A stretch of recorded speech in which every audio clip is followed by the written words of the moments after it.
I never imagined grief could come with so much noise, not from crying, but from whispers, from the murmurs crawling across the mahogany pews of the funeral home like vines of judgment. My father had passed 2 days ago, and already my family had turned his death into a public performance, the kind where everyone wore black but showed their true colors anyway. Please subscribe to our channel and tell us in comments from where are you watching this video. I stood near the front of the chapel, silent, hands trembling around the photo I had chosen for the service.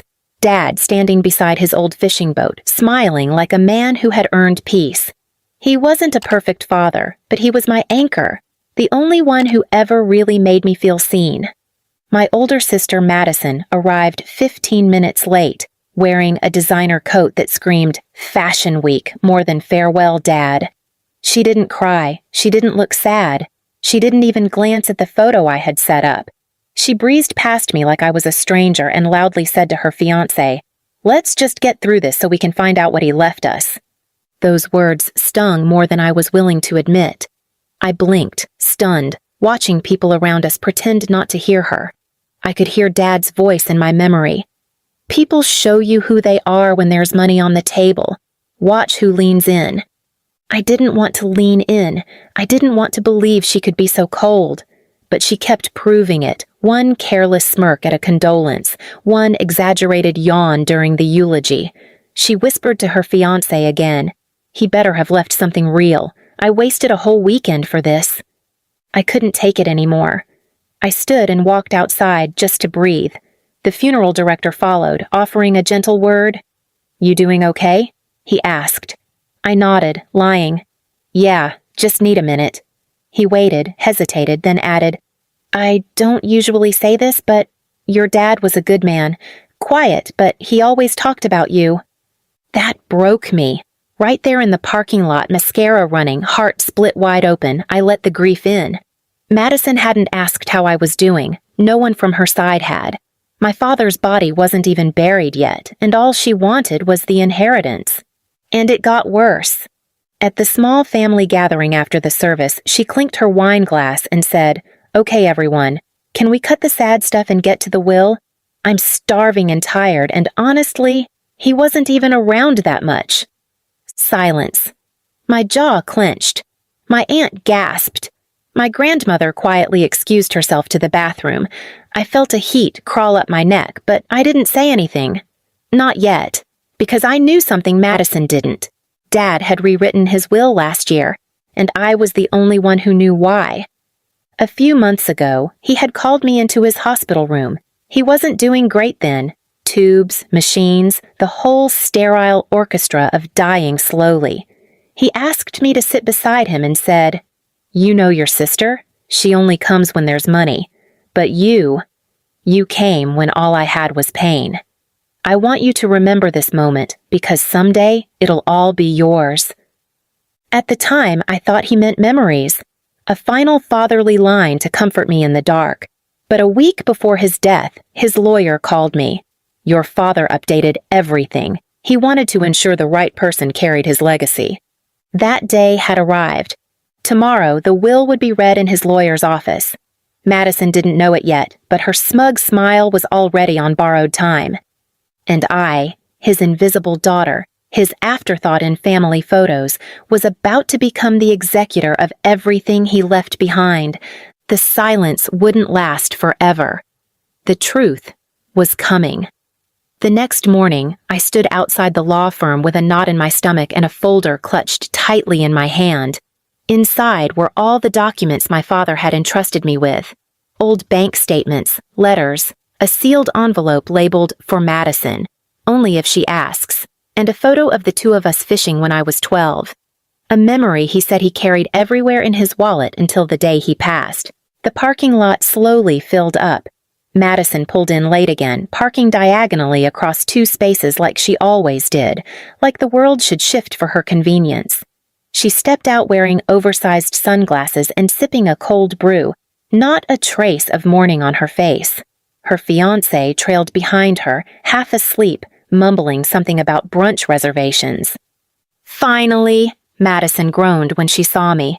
"Can we get this over with? I have a mani-pedi in an hour." I didn't say a word. I didn't need to. We entered the firm's conference room, polished wood, leather chairs, quiet as a chapel. Mr. Ellison, our family's longtime attorney, stood at the head of the table. He gave me a small nod before beginning. "I know today isn't easy," he said, "but your father was clear about how he wanted this handled. There are no copies being sent out. Everything will be read here, aloud, as per his request." Madison rolled her eyes. Dramatic as always. Typical Dad. Mr. Ellison continued, his voice calm but unwavering. "This will is dated exactly 9 months ago. It supersedes all previous versions, and it begins with this message, which your father insisted I read word for word." He picked up a handwritten letter and began, "If you're hearing this, then I've left this world, and I hope I left it a little better by making this decision. I spent too many years watching my daughters grow apart. One treated my home like a vending machine. The other treated it like a duty. But only one showed up when I was sick. Only one called without asking for something, and only one sat beside me when the pain made me question if life was still worth living." I saw Madison's smirk twitch at the edges. Her fingers tightened around her phone. "Madison," Mr. Ellison continued, reading from the letter, "you were always the star. The one in the spotlight. The one your mother and I placed too many hopes on. And perhaps that made us blind. But in my final months, the truth became unavoidable. You visited once, stayed 10 minutes. You asked about the house, not my health. Then you left early to catch a flight to Mexico." Madison gasped. "That's not fair. I had obligations. Mr. Ellison held up a hand. "You'll have a chance to speak after, but your father's letter is not finished." "Emily," he read, turning toward me, "you were never loud. But you were always present, and in the silence of pain, presence speaks loudest. You were my nurse, my chauffeur, my daughter, and my peace. That's why I've made the following decisions." The room stilled. Even the heir paused to listen. To Madison, I leave my wristwatch, the one she admired when she visited the hospital. I hope it reminds her that time is precious, and not guaranteed. Madison let out a short laugh. "You're joking. A watch?" To Emily, Mr. Ellison continued, "I leave my house, my savings, my investments, and the lake cabin where I taught you how to bait a hook. You already know where the documents are." I looked down at my folder, trying not to cry. I wasn't shocked. Dad had prepared me. But hearing it spoken aloud, like final proof that I hadn't just imagined our bond, cracked something deep inside. Madison shot up from her seat, voice sharp. "This is insane! He must have been manipulated. He was sick. You poisoned his mind." Mr. Ellison calmly handed her the sealed envelope I had brought. "He wrote you a letter, Madison. He said to only give it to you if you questioned his decision." She snatched it with shaking hands, tore it open, and scanned the contents. Her face changed, confusion first, then embarrassment, then pale rage. He wrote this? Seriously?" I could see tears welling up in her eyes. She was losing control. But I knew my father had given her more than she deserved. He gave her truth. She slammed the letter down. "So what now? You get everything? You, the quiet one who always played second fiddle?" I stood slowly and said the words I had rehearsed for months. "No, Madison, I was never second. I was just never loud enough for you to notice." She scoffed. "Whatever, you're nothing without his money." I smiled softly. "That's what you never understood. He gave me everything before he gave me anything." She stormed out, slamming the door, leaving her fiancé behind, looking awkward and unsure. He muttered an apology and followed her. Mr. Ellison leaned back in his chair. "Your father was right about you, Emily." I nodded, holding back tears. But what no one in that room knew, not Madison, not even Mr. Ellison, was that I wasn't just inheriting my father's money. I was going to use it. And what I planned to do next would ensure that Madison's name would never again be spoken without remembering the sister she dismissed and the empire she could never touch. 3 months later, the lake cabin was quiet. still scented with pine wood and old cigar smoke, the way Dad had left it. I stood by the window, watching the ripples on the water. In one hand, I held a glass of red wine. In the other, I held a signed contract. I'd just sold one of Dad's oldest investment properties for triple its value. I wasn't selling out. I was building something. Something bigger than revenge. Something Dad would have been proud of. And it started today. The funeral, the will reading, and Madison's tantrum had all gone viral online. I never posted anything myself. But somehow, a lawyer's assistant had leaked part of the reading and someone had filmed Madison screaming in the parking lot. She got a whole estate? I got a watch? That clip got over 3 million views in a week. People called it the most satisfying inheritance ever. Madison disappeared from social media for a while. But I didn't. I quietly launched a foundation in my father's name, the Henry Aldridge Trust. It offered grants to caregivers who had sacrificed their careers to take care of family. I poured half the inheritance into it. The rest? I turned into property. Apartments for low-income women, a scholarship fund for quiet daughters no one believed in. I invested in my own startup, something I'd buried for years because my parents said it would never amount to anything.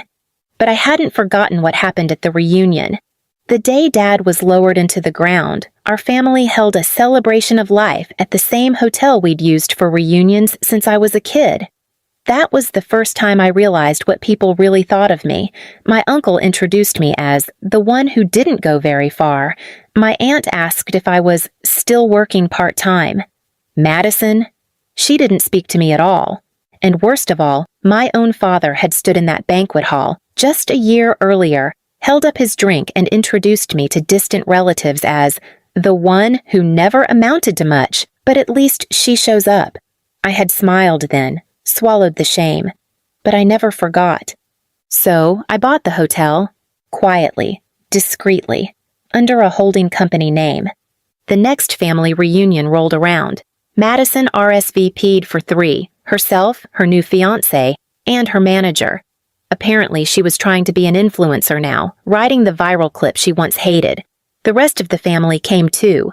Same voices, same comments. Nobody knew what had changed. Until dessert was served. That's when the head of guest services walked in, whispered in my ear, and I nodded. "Ladies and gentlemen," he said, tapping his glass. "We'd like to take a moment to thank our host for tonight's event. Our very own hotel owner, Ms. Emily Aldridge." Silence.